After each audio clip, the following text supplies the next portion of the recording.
Jiang Shixue joins us now. He's a professor and the director of the Center for Latin American Studies at Shanghai University.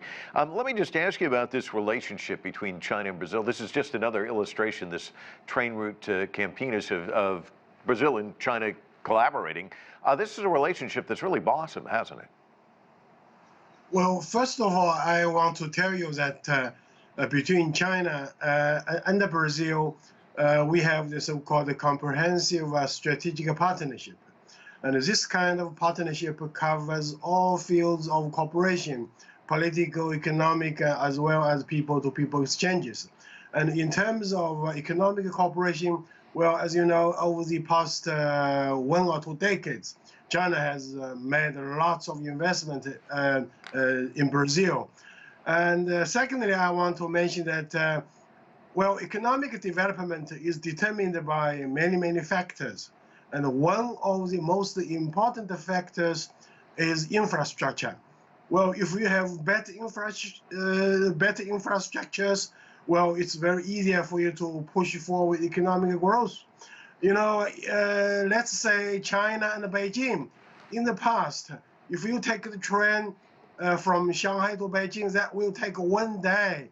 And today, it's only 5 hours. So that can push forward economic cooperation between the 2 big cities. So this kind of story is also true for Brazil. You know, as a road system, as well as infrastructures in Brazil or as in some other countries in South America is not so good. So China wants to make a certain kind of contributions by making investment in its infrastructures. So this is good for the so-called strategic partnership, as well as for this kind of relationship between the 2 sides.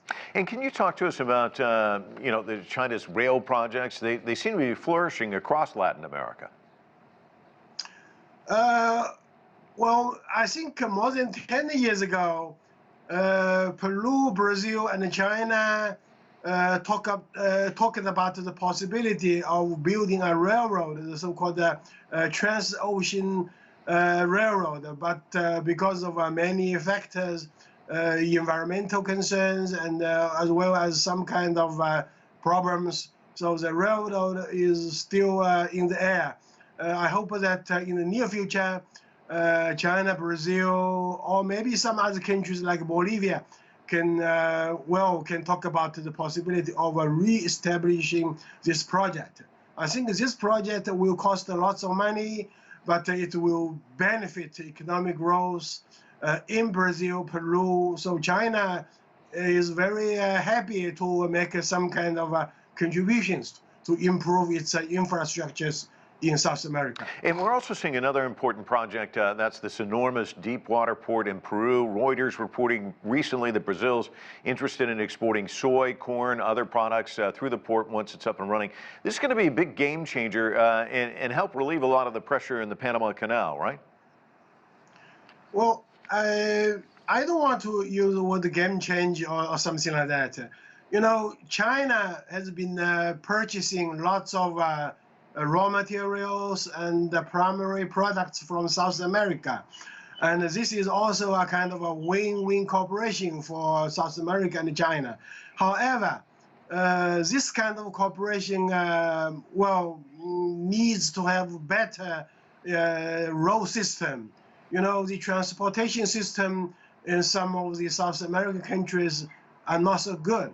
So this harbor will facilitate the import or export of this kind of products between the 2 sides.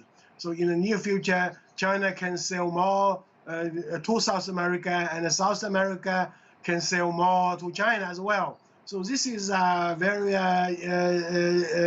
how would you say, a very good sign of cooperation in the infrastructures as well as in commercial trade, as well as in many other aspects. So I will hope to see that this harbor will greatly strengthen the bilateral relationship between the 2 sides. Jiang Shixue joining us early morning for you in China. Thanks so much for being with us. Appreciate it.